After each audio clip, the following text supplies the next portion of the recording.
Hello friends, I welcome you all to Skylark Civils Academy, and here I am with a new topic in your screen, that is Samoa to cancel $100 million China-backed project under the new leader.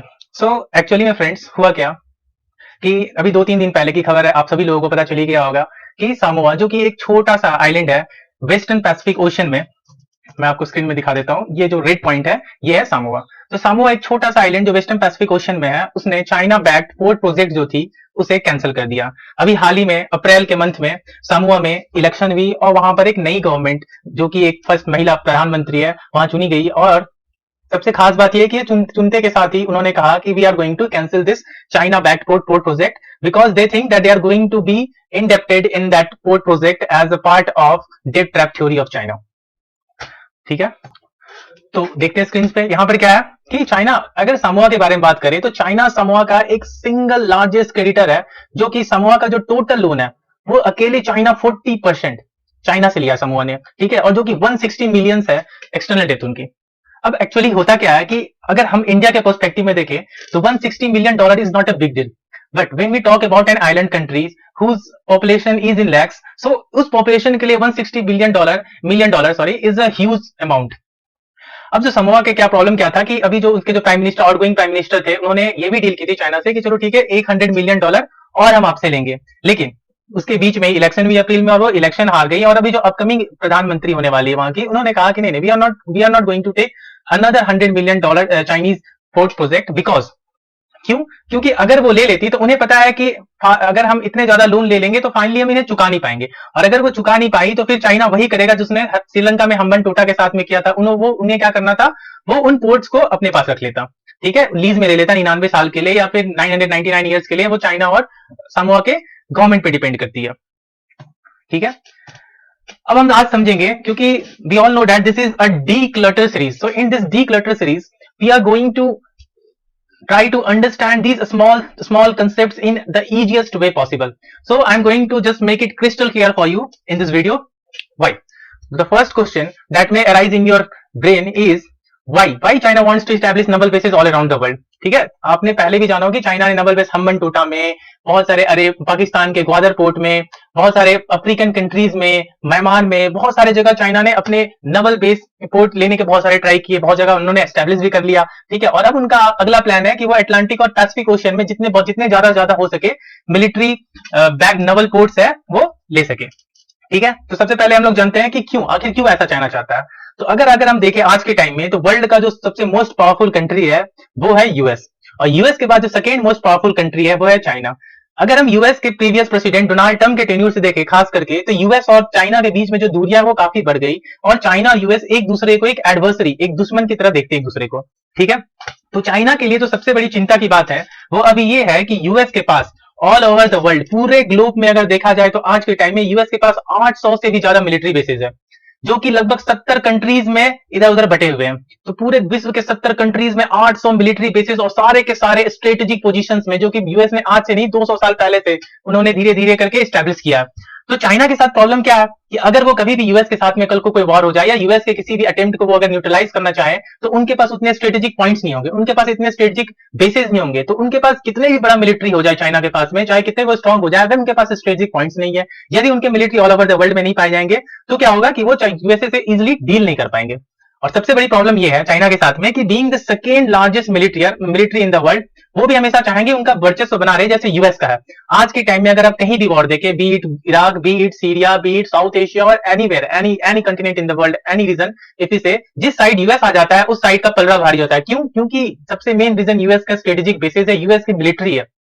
China भले ही technology में US को टक्कर दे दे, China भले ही नए submarines में, aircrafts में US को टक्कर दे दे, बट जब भी आए स्ट्रेटेजिक पॉइंट्स में तो चाइना और यूएस का कोई कंपैरिजन नहीं। US is far far far better than China in this contest. अब देखते हैं कि चाइना इन जो यूएस से कंपीट करने के लिए जो पोर्ट्स की उनकी ललक है उसके लिए वो कौन से टेक्निक्स ट्राई करते हैं।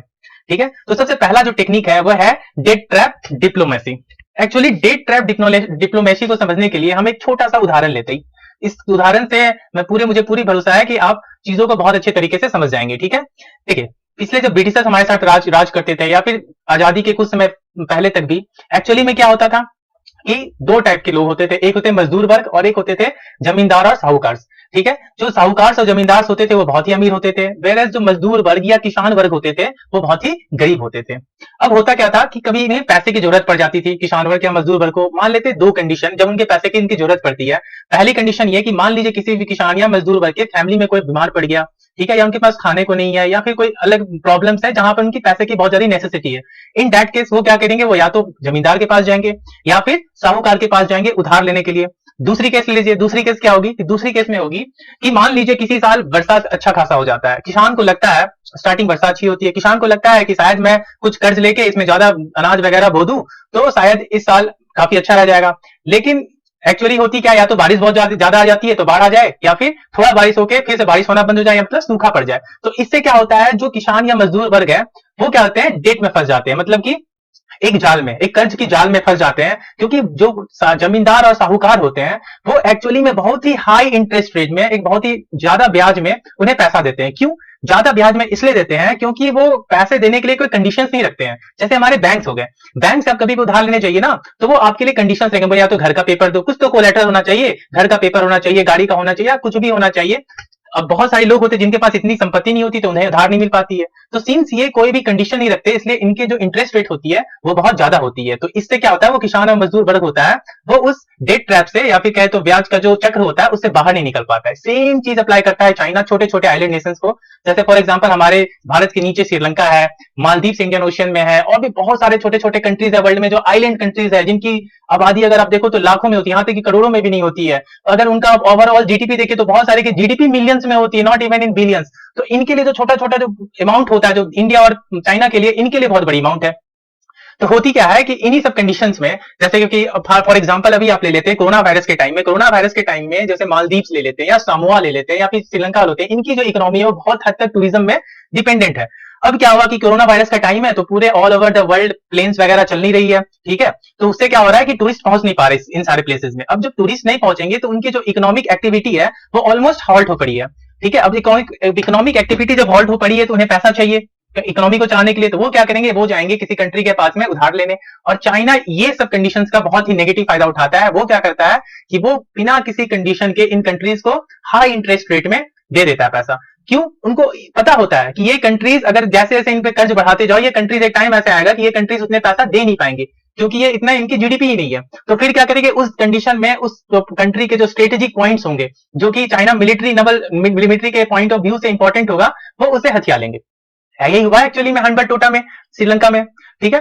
सेकेंड टेक्निक जो चाइना यूज करता है, जो आप स्क्रीन में देख सकते हैं, वो है bribing top officials of other countries, ठीक है। इसमें क्या करता है कि ये जो कंट्रीज होती हैं, जो कि गवर्नमेंट्स होती है कंट्रीज के टॉप ऑफिशियल्स होते हैं, वो लोन अपने नहीं लेते हैं, वो लोन तो लेते हैं पूरी कंट्री के लिए, पूरे कंट्री के लिए ऊपर लोन आता है ना। तो होता क्या है कि ये जो टॉप ऑफिशियल्स है इस कंट्री के जो लोन लेते हैं, चाइना क्या कहते हैं, उनके जो टॉप ऑफिशियल्स होते हैं गवर्नमेंट में, जो प्राइम मिनिस्टर है या प्रेसिडेंट है, उन्हें क्या कहते हैं, पैसा खिला देते हैं। मान लीजिए $1 बिलियन उनको लोन देना है तो इन सबको $200-300 मिलियन दे देते हैं, अच्छे खासे फ्लैट्स लंदन इधर उधर दे देते हैं। तो उनसे क्या होता है कि ये जो होते हैं लोग, इनका ईमान डगमगा जाता है और ये क्या करते हैं, उस जो डेट ट्रैप है या फिर जो डेट होता है उसे पास कर देते हैं, ठीक है। अब डेट से क्या होता है कि चाइना का ये टोटल चाइना के हाथ के अंदर आ जाते हैं, ठीक है। और बाद में इतना ज्यादा डेट हो जाता है कि ये उस चीज को, उस पैसे को वापस नहीं कर पाते हैं। जो थर्ड तरीका जो चाइना यूज करता है वो होता है हेजमनाइजिंग। हेजमनाइजिंग मतलब क्या होता है, दादागिरी करना, ठीक है। तो जैसे फॉर एग्जांपल अभी आप लेटेस्ट एग्जांपल ले सकते हैं ऑस्ट्रेलिया के साथ में। ऑस्ट्रेलिया के साथ में अगर आप देखिएगा चाइना के, यदि आप ट्रेड देखिएगा तो चाइना ज्यादातर ऑस्ट्रेलिया से इंपोर्ट्स करता है बहुत सारी चीजें, फॉर एग्जांपल ग्रेन्स हो गए, बहुत सारे सीरियल्स हो गए, मीट हो गया, ठीक है, बार्ले, दूध, बहुत सारा वो लार्ज अमाउंट में इंपोर्ट करता है। तो अब क्या हुआ, वो ऑस्ट्रेलिया को धमकी देता है कि अगर आप मेरी बात नहीं माने तो हम क्या करेंगे कि हम आपसे इंपोर्ट करना बंद कर देंगे। तो अगर इतना एट अ टाइम यदि इंस्टेंटली इतना ज्यादा अगर आप ट्रेड रिलेशंस खराब हो जाती है, किसी कंट्री की यदि एक्सपोर्ट रुक जाती है तो उस कंट्री की इकोनॉमी बहुत हद तक इफेक्ट होती है, ठीक है। तो दूसरे कंट्रीज, जो ऑस्ट्रेलिया क्योंकि बड़ा कंट्री है तो उसे फिर भी वो थोड़ा बहुत संभल लेता है, लेकिन जो छोटी मोटी जो कंट्रीज है ये क्या करती है, ये सब हेजमनाइजिंग को सह नहीं पाती है, वो उनके दबाव में आ जाती है। और जो चौथा तरीका जो अभी के टाइम में सबसे मोस्ट रामबाण है जो चाइना के लिए, वो है BRI, है तो belt and road initiative. BRI actually है क्या, तो BRI एक प्रोजेक्ट है चाइना का जिसमें ये बोलते हैं कि मैं आपके देश में पोर्ट्स बनाना हो, रोड्स बनाना हो, चाहे कोई भी इंफ्रास्ट्रक्चर प्रोजेक्ट बनाना हो, आप हमें कांटेक्ट कीजिए, हम उस इंफ्रास्ट्रक्चर में पैसे देंगे, हम अपना लेबर लगाएंगे, सब कुछ आपको बना बनाया रोड्स मिल जाएगा, ठीक है। लेकिन यहां भी एक ट्रैप क्या है कि आप उसके लिए चाइना से क्या लिए हैं, चाइना से क्या लिए, चाइना को कॉन्ट्रैक्ट दिए। चाइना जब कॉन्ट्रैक्ट पूरा करेगा तो आपको चाहिए होगा उसे पैसा देना, आपके पास है नहीं, तो वो पैसा भी कौन लगाना है, चाइनीज बैंक लगाया, चाइनीज बिजनेसमैन लगाए हैं, और वो आपसे लेंगे विथ एन इंटरेस्ट। ठीक है, तो फिर क्या होता है यहाँ पर कि बहुत सारे कंट्रीज होते हैं, जैसे कि यहाँ पर सेम बात यहाँ पर सामोआ के केस में कहा जाए, तो सामोआ केस में यही हुआ, उन्होंने कहा कि आपका ये जो पोर्ट है वो इतना इफेक्टिव है नहीं, क्या करते हैं कि मैं इस पोर्ट को बना देता हूं ताकि यहाँ पर ज्यादा से ज्यादा शिप्स रुके, और अगर शिप्स रुकेगी तो आपको रेवेन्यू ज्यादा होगा। ठीक है, इसके बदले में जब आपके पास पैसा हो तो आप मुझे दे देना, एक सर्टेन इंटरेस्ट रेट वो सेट करते हैं। ठीक है, मेन प्रॉब्लम क्या है ना बीआरआई के साथ में, तो मेन प्रॉब्लम बीआरआई के साथ में कि चाइना जो भी किसी कंट्री के साथ में प्रोजेक्ट्स बीआरआई के अंदर किसी भी कंट्री के साथ में जो भी लेन देन करता है वो सिर्फ गवर्नमेंट टू गवर्नमेंट बहुत ही सीक्रेट होता है, वहां की पब्लिक को यहां तक ही नहीं पता चलता कि आखिर कितने परसेंट में ब्याज में दे रहे हैं, या फिर क्यों ये पोर्ट जो बना रहे हैं उसके पीछे कितना पैसा लगा है। जैसे फॉर एग्जाम्पल इसका एक क्लासिक एग्जाम्पल है CPEC, China Pakistan economic corridor. ठीक है, सीपेक प्रोजेक्ट जो कि आपको पता है चाइना से लेकर गिलगिट बल्तिस्तान से होते हुए वो ग्वादर पोर्ट तक जा रहा है। ठीक है, तो ये जो प्रोजेक्ट है ये पाकिस्तान के कहा जाता है कि लगभग more than $6 billion already Pakistan loan में है, लेकिन क्योंकि बहुत सारे जो डिटेल्स है वो पब्लिक में आउट नहीं है, तो पब्लिक को पता नहीं है, सिर्फ गवर्नमेंट टू गवर्नमेंट डील है, तो ये बहुत ही सीक्रेट होती है, हिडन होती है, जिसमें कि और भी ज्यादा चांसेस हो जाते हैं घपलाबाजी की। ठीक है, अब हम जानना चाहेंगे कि ठीक है अगर ऐसा हो रहा है तो वर्ल्ड को बचाने के लिए स्टेप्स क्या लिए जा रहे हैं, जो बड़े मेजर कंट्रीज जैसे यूएस हो गया, इंडिया हो गया, जापान हो गया, ये सब के लिए, तो यूरोपियन यूनियन जितने भी कंट्रीज यूरोपियन यूनियन में आते हैं, ये सब के लिए बहुत बड़ी कंसर्न बात है ना कि कोई एक रीजनल पावर पूरे एरिया को हेजमनाइज कर दे तो फिर फ्री ट्रेड का क्या होगा, वहां पर लोग कैसे फ्री मूवमेंट फ्री पैसेज कैसे हो पाएगा। ठीक है, तो ऑफकोर्स यहाँ पर कुछ स्टेप्स लिए जा रहे हैं गवर्नमेंट्स के द्वारा, जिसमें जो सबसे फेमस स्टेप है वो है ब्लू डॉट नेटवर्क। ठीक है, ब्लू डॉट नेटवर्क को हम पहले समझते हैं, ब्लू डॉट नेटवर्क है क्या। तो देखिए क्या दिया हुआ है आपके स्क्रीन में, the Blue Dot Network is an initiative which aims at providing quality infrastructure investments which are transparent, socially sustainable, economically and financially viable and in tune with the international standards.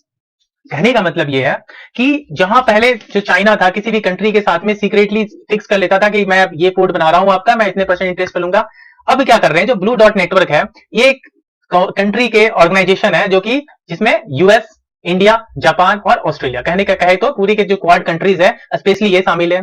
इनका काम क्या है, इनका काम है कि world में जो भी वल्नरेबल या फिर जो भी डेवलपिंग कंट्रीज है, ठीक है, उनके वेरियस प्रोजेक्ट्स जो होते हैं वो उसकी मार्किंग करते हैं, उसको ग्रेड देते हैं। ठीक है, कि बताते हैं कि अगर इस प्रोजेक्ट में इन्वेस्टमेंट किया जाए तो उस कंट्री को लॉस होगा या बेनिफिट होगा। जैसे फॉर एग्जांपल फिर से अगर हम जाते हैं हम्बन टोटा के केस में, तो हम्बन टोटा के केस में श्रीलंका को ऐसा बताया गया था चाइनीज ऑफिसर्स के द्वारा कि देखिए ये तो स्ट्रेटेजिक रूट में आता है, तो जितने भी शिप्स क्रॉस होगी वहां पर रुकेगी और इससे आपको बहुत ज्यादा रेवेन्यू का बेनिफिट होगा, तो let us just build this port. तो होता क्या है इससे कि चाइना श्रीलंका एक छोटा सा इकोनॉमी, उन्हें लगा कि सही बात है, जब बाद में जब पोर्ट बन गया तो पता चला कोई शिप्स वहां रुक ही नहीं रहा और ये पूरा पूरी उनके लिए लॉस का प्रोजेक्ट था, जिसके कारण उनके हाथ से हम्बन टोटा पोर्ट भी चला गया। तो दुनिया इससे सावधान हो गई और जो बहुत सारे जो मेजर कंट्रीज ये मैंने चारों बताया क्वाड कंट्रीज, इन्होंने डिसाइड किया कि क्यों ना हम जो ऐसे जो वल्नरेबल प्रोजेक्ट्स है हम उनका ग्रेडिंग करें और बताएं कि कौन से प्रोजेक्ट में बेनिफिट है कंट्री को, कौन सा प्रोजेक्ट में लॉस है। अगर किसी प्रोजेक्ट को हम अच्छा ग्रेड देते हैं तो क्या होगा, ऑलरेडी वहां पर एफडीआईज आएंगे, फॉरेन डायरेक्ट इन्वेस्टमेंट्स आएंगे, और अगर ऑलरेडी एफडीआईज आएगी, कोई भी प्राइवेट कंपनी अगर वहां बनाने के लिए तैयार हो जाता है अपने रिस्क पर, तो उससे क्या होगा कि उस कंपनी में बर्डन नहीं, उस कंट्री में बर्डन नहीं है कि उन्हें फिर से इंटरेस्ट के साथ में पैसा वापस करना पड़ेगा, वो कंपनी अपने तरीके से मेंटेन कर लेती है। तो ये एक बहुत बड़ा बेनिफिट है। ऑफकोर्स इनफैक्ट अगर आपको लगे कि चाइना को किसी भी कंट्री डेट ट्रैप में आना चाहते हैं तो ऐसा नहीं है, कंट्रीज को भी पता है कि ये चाइना किसी का नहीं है, ये लूट रहे हैं, बट कंट्रीज के पास ऑप्शंस नहीं रहती है, इतनी उनकी ब्रॉड माइंडेड नहीं होती है, वो कंट्रीज इतनी समझ नहीं पाती है, इसके कारण वो उनके जाल में फंस जाते हैं। ठीक है, सेकेंड क्या है, सेकेंड तरीका है कि लाइन ऑफ क्रेडिट। जैसे आपने सुना होगा इंडिया ने $500 बिलियन मालदीव्स को as a line of credit दे दिया, $200 मिलियन श्रीलंका को कभी दे दिया, कभी म्यांमार को लाइन ऑफ क्रेडिट दे दिया, काफी सारा। तो हम सोचे यार ये पैसा क्यों आखिर इंडिया दे रहा है। देखिए पहले हम समझते हैं लाइन ऑफ क्रेडिट है क्या। लाइन ऑफ क्रेडिट का मतलब ये होता है कि इंडिया ने जैसे मान लीजिए कि $300 दिया मालदीव्स को लाइन ऑफ क्रेडिट, तो इंडिया ने ये पैसा उन्हें दे दिया, कहा कि ठीक है $300 मिलियन का आप कोई भी काम इंडिया से करवा लीजिए, अगर आपको पोर्ट बनवाना है आप बोलिए, हमारे जो इंडियन कंपनीज है वो वहां जाके $300 का पोर्ट बनवा देंगे, चाहे जो भी बनवाना है $300 का आप हमको बना दीजिए, आप हमसे बनवा लीजिए। ठीक है, और वो जो $300 मिलियन है वो आप हमसे 30 ईयर्स 40 ईयर्स में आराम से एकदम कम इंटरेस्ट रेट में, मिनिमम इंटरेस्ट रेट एकदम 0.1% या 0.2% 1%, इस तरह बहुत ही कम इंटरेस्ट रेट में आप आराम से चुकाइए। तो इससे क्या होता है कि वो कंट्रीज में कॉन्फिडेंस आती है कि ठीक है मुझे ये अभी पोर्ट बनाना बहुत जरूरी था, या फिर ये एयरपोर्ट बनवाना बहुत जरूरी था, ये भी बन गया और बर्डन भी नहीं आया, क्योंकि इंटरेस्ट रेट है वो बहुत मिनिमल है, 0.1 0.2%, वो भी 30 to 40 ईयर्स में देना है तब तो हम दे ही देंगे। तो ये एक प्लस पॉइंट होती है। दूसरी क्या होती है, दूसरी होती है ग्रांट्स, बाय ग्रांट्स। तो ग्रांट्स क्या होती है कि ग्रांट्स में हम किसी कंट्री को डायरेक्टली दे देते हैं, उसमें क्या था कि वो कंट्री एलओसी में, लाइन ऑफ क्रेडिट में था कि वो कंट्री 30-40 साल में हमें वो पैसा कुछ मिनिमल इंटरेस्ट रेट के साथ में वापस कर देगी, लेकिन ग्रांट्स में कोई वापस नहीं देखती है। ठीक है, हम उस कंट्री को सीधे देते हैं कि ठीक है अभी आपकी कंडीशन ठीक नहीं, आप रख लो। बड़ी कंट्रीज जो होती है ना, ये ग्रांट देती है छोटी छोटी कंट्रीज को, because these play an important role in the form of soft diplomacy. Soft diplomacy में इनका बहुत अच्छा रोल होता है। अगर आप जैसे इंडिया, श्रीलंका और मालदीव को ग्रांट देते रहता है, या म्यांमार हो गया और भी छोटे कंट्रीज है, तो इंडिया को इससे बेनिफिट क्या होता है कि ये जो कंट्रीज के जो पीपल है ना, उनका परसेप्शन इंडिया की तरफ बहुत अच्छा हो जाता है। ठीक है, अब कल को अगर चाइना इन सारे कंट्रीज में कहीं बेस बनाना चाहता है, तो ये कंट्रीज क्या करते हैं, ये कंट्रीज देखते हैं कि नहीं इंडिया हमारा बहुत अच्छा पार्टनर है, अगर चाइना यहाँ बेस बना लेता है तो ये इंडिया की सिक्योरिटी के लिए बहुत ही घातक हो सकता है। तो वो क्या कहते हैं, चाइना को वो पोर्ट नहीं देते, या चाइना की बहुत ज्यादा इन्वेस्टमेंट वो नहीं लेते, क्योंकि वो इंडिया के ही पॉइंट ऑफ व्यू से देखते हैं। तो ये होता है सॉफ्ट डिप्लोमेसी का बेनिफिट बहुत ज्यादा। ठीक है, और जो थर्ड और मोस्ट इंपॉर्टेंट है वो है कि FDI to the vulnerable nations. ठीक है, तो आप क्या जो भी बड़े बड़े नेशन है, इंडिया हो गए, जापान हो गए, इधर अगर आप साउथ एशिया वाले या साउथ ईस्ट एशिया वाले रीजन में अगर देखिए, सदर्न रीजन में देखिए, तो क्या होता है कि चाइना यहाँ जो छोटे छोटे जो आइलैंड नेशंस होते हैं, या जो छोटी छोटी इकोनॉमी होती है, इनफैक्ट अफ्रीका में आप पहुंच जाइए, अफ्रीका की बहुत सारी छोटी छोटी इकोनॉमी, वहां पर चाइना क्या करता है, इन्हें डेट देता है, ठीक है, कर्ज देता है, और फिर बाद में बहुत सारा जो एरिया होता है, मिनरल्स वाले एरिया होता है, या फिर कुछ स्ट्रेटेजिक पोर्ट्स होते हैं, वो इनसे अधिग्रहण कर लेता है। ठीक है, तो इसके लिए क्या करते हैं जापान और इंडिया, जैसे अभी जापान और इंडिया ने मिलकर एक क्या कोलैबोरेशन किया कि ठीक है, और अफ्रीका के में बहुत सारा हम दोनों मिलकर इन्वेस्टमेंट करें, क्योंकि यहाँ की जो कंपनीज है, ये बहुत सारी इंडिया की मल्टीनेशनल कंपनीज है, टाटा है, सुजुकी वगैरह जापान की है। ठीक है, ये सब जो बहुत बड़ी कंपनीज है, वो क्या करती है, वहां जाके अपनी कंपनी सेट करते हैं, वहां पर अच्छे खासे इन्वेस्टमेंट लाते हैं। तो इन्वेस्टमेंट लाते तो क्या होता है कि वहां पर इंप्लॉयमेंट आता है, इंप्लॉयमेंट आता है तो पीपल का जो लाइफ स्टाइल है वो चेंज होता है। ठीक है, तो क्या होता है कि उससे वो चाइना की तरफ कम मुड़ते हैं। ठीक है, चाइना की तरफ कम इन्फ्लुएंस होते हैं। तो ये एक बहुत बड़ा बेनिफिट फैक्टर होता है कि उनको डायरेक्टली डेट ट्रैप डिप्लोमेसी का चाइना से बचाना है। क्यों? क्योंकि अगर चाइना का अगर आप लार्जर प्लान देखिए, तो चाइना का लार्जर प्लान है कि पूरे वर्ल्ड को हेजेमनाइज कर ले। ठीक है, जैसे एक टाइम में यूएसए का वर्चस्व है, वो चाइना चाहता है कि एटलीस्ट इंडियन ओशियन वाले रीजन में, ठीक है, साउथ चाइना सी, इंडियन ओशियन, पैसिफिक ओशियन, ये वाले जो एरिया, एटलीस्ट ये वाले पूरे एरिया में चाइना की दादागिरी हो, जो कि इंडिया के लिए बहुत ही घातक हो सकता है। इसके लिए सारे लोग मिलकर एफर्ट्स लगा रहे हैं। तो ये था हमारा डीक्लटर। ठीक है, जिसमें आपको हमने ट्राई किया जितने छोटी से छोटे, जितने आसान भाषा में चीजों को समझा सके। नेक्स्ट टॉपिक में हम लाएंगे इसी से रिलेटेड चीजें, ताकि आप वो ज्यादा अच्छे से क्लियरिफाई हो सके इस वीडियो देखने के बाद में। तो थैंक्स दोस्तों, मिलते हैं अगले वीडियो में।